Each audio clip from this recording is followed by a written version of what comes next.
नमस्कार, मैं हूं माही सिंह और आप देख रहे हैं नेक्स्ट आई न्यूज। मायावती इस बार जिस तरीके से भारत की राजनीति में एक अलग मोड़ देती हुई नजर आई, 432 सीटों पर अपने प्रत्याशी तो मैदान में उतारी, लेकिन एक भी सीट पर जीत नहीं दर्ज कर पाई। ऐसे में अब वो कौन सी ऐसी वजह है जो मायावती की जो अभी पैठ है अलग अलग पार्टियों में बरकरार है। भारतीय जनता पार्टी भी मायावती को साधने का पूरा प्रयास करती है, वहीं इंडिया गठबंधन भी पूरी तरीके से मायावती को अपने खेमे में लेने के लिए एकदम तैयार बैठा है। ऐसे में ये बात निकल कर आती है, अगर पूरे सर्वे की बात किया जाए या फिर रिपोर्ट्स की माने, एक दैनिक भास्कर की रिपोर्ट आई थी जिसमें ये बात निकल कर आई थी कि कहीं ना कहीं भारतीय जनता पार्टी को जो जीत मिली है 16 सीटों पर, वो मायावती की वजह से मिली।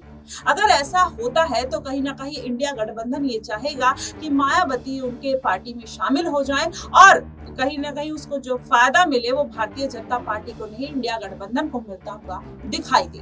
अब ऐसे में ये पूरा समीकरण बनता हुआ दिखाई दे रहा है, लेकिन क्या मायावती इस बात के लिए तैयार होंगी या भारतीय जनता पार्टी इतनी आसानी से मायावती को अखिलेश यादव के खेमे में जाने की इजाजत देगी या नहीं, ये देखना बेहद दिलचस्प होगा। लेकिन अभी के अगर समीकरण के हिसाब से बात करें तो मायावती के जो अपनी पार्टी का वर्चस्व वो खतरे में नजर आ रहा है, तो ऐसे में उनको किसी मजबूत पार्टी का गठबंधन का सहारा लेना पड़ेगा। अब ऐसे में मायावती 23 जून को अपना एक मीटिंग करने वाली है, उसमें आकाश आनंद के ऊपर महत्वपूर्ण डिसीजन आता हुआ दिखाई दे रहा है। ऐसे में माना जा रहा है कि मायावती फिर से आकाश आनंद की वापसी करा सकती हैं, क्योंकि अब दलित वोट काटने के लिए चंद्रशेखर आजाद मैदान में उतर सकते हैं। ऐसे में अब अगर चंद्रशेखर आजाद मायावती को वोट बैंक काटते हुए नजर आते हैं तो उनकी पार्टी के लिए बेहद नुकसानदायक हो सकता है। ऐसे में आकाश आनंद भी युवा है और वहीं चंद्रशेखर आजाद भी एक युवा नेता के तौर पर बाहर आए हैं। अब ऐसे में अगर देखा जाए तो आने वाले दिनों में दलित वोटर साधने के लिए कहीं ना कहीं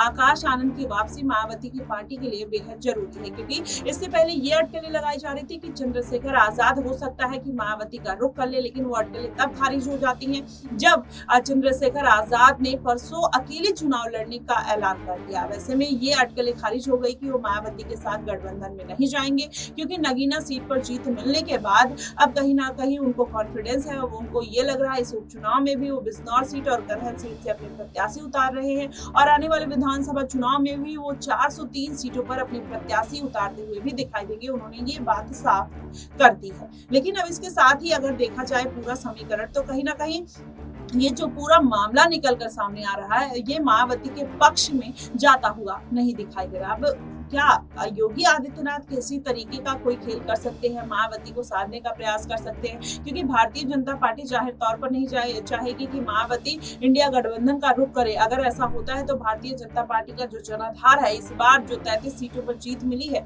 आने वाले विधानसभा चुनाव में हो सकता है वो और ज्यादा कम होती हुई नजर आए। तो ऐसे में आंकड़े के हिसाब से अगर देखा जाए तो कहीं ना कहीं ये मामला पूरा भारतीय जनता पार्टी के फेवर में नहीं, इंडिया गठबंधन की तरफ जा रहा है। अखिलेश यादव पूरी तरीके से साधने का प्रयास कर रहे हैं। 2019 में गठबंधन में थे, तब मायावती ने ये साफ कर दिया था कि वो अखिलेश यादव के साथ कभी भी गठबंधन में शामिल नहीं होंगी। लेकिन अब मायावती की पार्टी की जो स्थिति है उस पर अगर विचार किया जाए तो मायावती का इंडिया गठबंधन की तरफ रुख करना कहीं ना कहीं लाजमी सा नजर आता है। ऐसे में कांग्रेस पार्टी भी लगातार इसी प्रयास में आते हुए दिखाई दे रही है कि मायावती गठबंधन का हिस्सा बने। अगर ऐसा होता है तो कहीं ना कहीं भारतीय जनता पार्टी की मुश्किलें बढ़ जाएंगी। तो अब भारतीय जनता पार्टी इन सभी चीजों को किस तरीके से टैकल कर सकती है ये देखना बेहद दिलचस्प होगा। लेकिन ये पूरा अगर समीकरण देखा जाए तो कहीं ना कहीं आकाश आनंद और चंद्रशेखर आजाद का मायावती की पार्टी पर टिके होना कहीं ना कहीं उनके पार्टी के लिए एक बेहतर भविष्य के रूप में सामने आ सकता है। लेकिन अगर ये पूरा समीकरण भारतीय जनता पार्टी के पक्ष में नहीं जाता है तो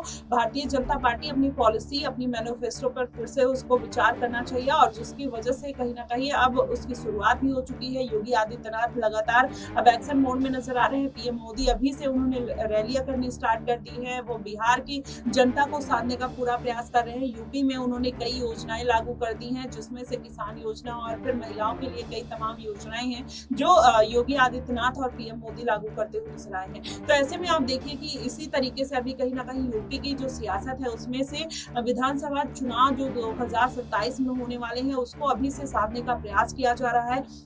तो ऐसे में महत्वपूर्ण हो जाता है कि मायावती किसके पाले में जाएंगी और योगी आदित्यनाथ किस तरीके से उनको मनाते हुए नजर आएंगी कि वो इंडिया गठबंधन का रुख ना करें, या तो अकेले चुनाव लड़े या तो फिर भारतीय जनता पार्टी के साथ गठबंधन भी कर सकते हैं। क्योंकि ऐसे बहुत सारे डिबेट में देखा भी गया है कि जो भारतीय जनता पार्टी का रुख रहा है वो कहीं ना कहीं बहुजन समाज के लिए थोड़ा सा सॉफ्ट रहा है। वहीं इंडिया गठबंधन भी मायावती को किसी भी तरीके के उनके नेता के ऊपर हमलावर नहीं होते, तो जाहिर तौर पर ये दिखाई देता है कि मायावती को कोई भी पार्टी गंवाना नहीं चाहती है और कितनी महत्वपूर्ण भूमिका में मायावती आती है, भले ही चाहे किसी सीटों पर उन्होंने जीत दर्ज की हो या ना की हो। फिलहाल आपको क्या कुछ लगता है कि इस बार मायावती किसकी साइड जाते हुए दिखाई देंगे? आप हमें कमेंट बॉक्स में जरूर बताइएगा। फिलहाल के लिए बस इतना ही। देश और दुनिया की तमाम खबरों के लिए हमारे साथ बने रहिएगा नेक्स्ट टाइम न्यूज।